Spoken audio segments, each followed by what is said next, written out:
Hi guys, biracial Tiffany here. Thanks everyone who watched the Sable Verity interviews.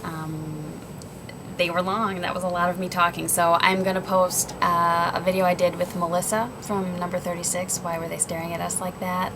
We made it a while ago, like around the time that CNN Black in America aired, and I just never posted it, and I watched it again, and after the Republican National Convention, and I don't know, I just think it's time to post it, because that was kind of scary to me. So I hope you guys like it, and thanks for watching. Hey, biracial Tiffany here. Our special guest Melissa is back, and we're going to get right to it. I didn't realize we had just started, so. Oh, sorry. We just started. Hi. And we actually are going to try to rehab a conversation that we just had that I thought was good, and she totally doesn't want to do this right now, but I'm making her. I'm being a good sport. Yeah, totally. Okay, so we were talking about learning about slavery in school, and let me just preface this by saying, because it's a little bit confusing, that I am Colombian, fully blooded Colombian, and I was adopted by white parents as an infant. So I can kind of, yeah. So, I mean, I was raised, my parents are like Midwestern white people. So that's why Tiffany and I end up talking a lot about kind of being able to understand things from both sides, because you are, you know, ethnically one thing, and I'm very proud of my Colombian heritage, and I've been there many, many times, and et cetera, et cetera. It's a huge part of my life, don't get me wrong, but I was raised by non-Hispanic parents, and so I'm very much more in touch and was brought up to be white. So that's my background. okay, so that's her background. Yes. And you were surprised that I said that it was humiliating when I learned about slavery in school, that being black was humiliating, because you thought that the white kids should be, but would feel ashamed of. Yeah. Go ahead. I never thought that would be something that would be humiliating for black kids in class. Now, I also, like Tiffany, went to a school that was very white. So it was, in my class, it was probably all white kids and me, and who basically was white. And when I was in school learning about that stuff, it was like, I thought that white people should be the ones who were feeling ashamed because they were the ones who did that to black people, and how dare they, and, you know, that would be a day where, if there were black students in the classroom, that they would feel like, you know, yeah, you did this to me. That was so rude. That was so wrong. And, you know, I mean, not to make light of slavery by saying it's rude, but, you know, from a little kid's perspective, Yeah, like, right. This is wrong. Oh my God, I'm so sorry that my people did this to your people, you know? Right. And then I said that I didn't feel like the white kids felt any sort of shame or guilt necessarily. I felt humiliation, and I felt like other people pitied me for feeling that, so I don't, you know, and this is all unspoken feelings, you know. Right. It's very subjective and whatever, I don't know.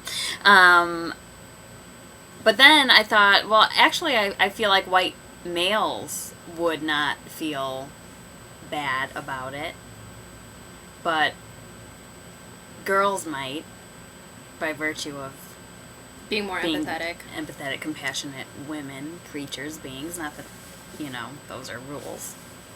But just But the way we're generally, raised. yeah. And so what then did you say about white males? Oh, I was just saying that I think that a lot of the, you know, oppression still in society, relating this back to the whole CNN Black in America on black men thing, that I think one of the reasons why a lot of oppression still exists, specifically towards black men in our society today, is that white men kind of, well, I think it was all created through this whole slavery thing and through what white people did, and because of just like, survival of the fittest, that black men that are alive in the U.S. today, that they are a very strong people. Yeah, but say how you, like, explain only the strong survive like you did before. Well, just that, the law of evolution, only the strong survive. 25% of slaves that were being brought from Africa over to the U.S. didn't make it.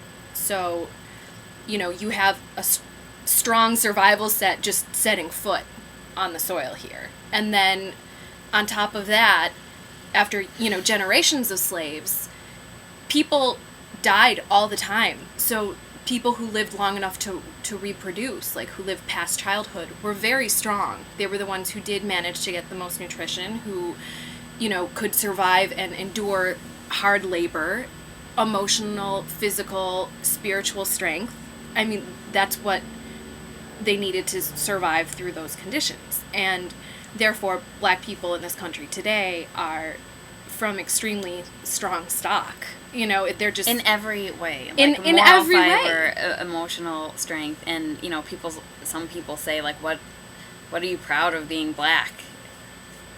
And, like, my God, I'm so proud to be a part of that lineage. That is amazing. And so like when that. you Yeah, go on.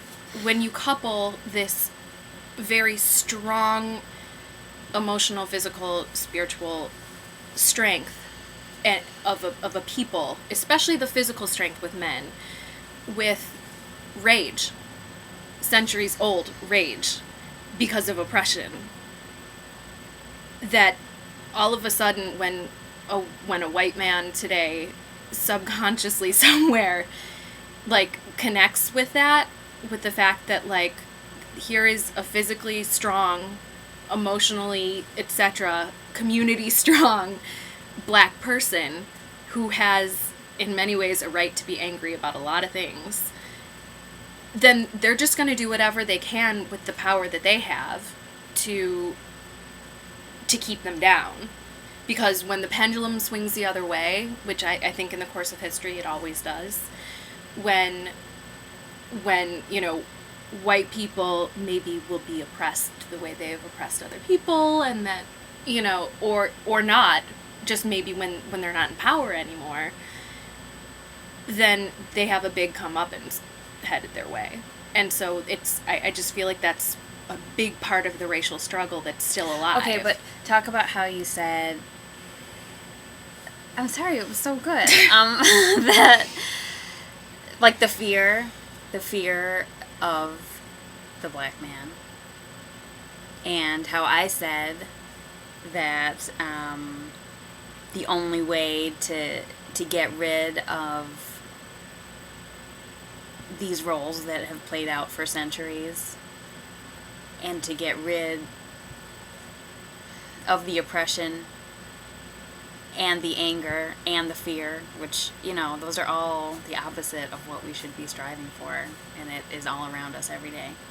I said that white people were going to have to get over themselves and share the wealth and the power, and hopefully that's about to happen with Barack.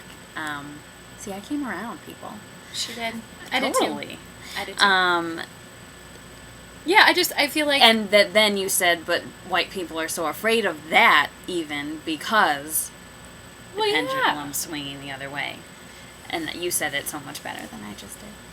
But, I mean, no one ever wants to give up power. No one ever does, and that's not going to change. It's just that, I think that if white America stops acting out of fear, and black America continues to work from that place of just strength in all places, that there's hope, I think.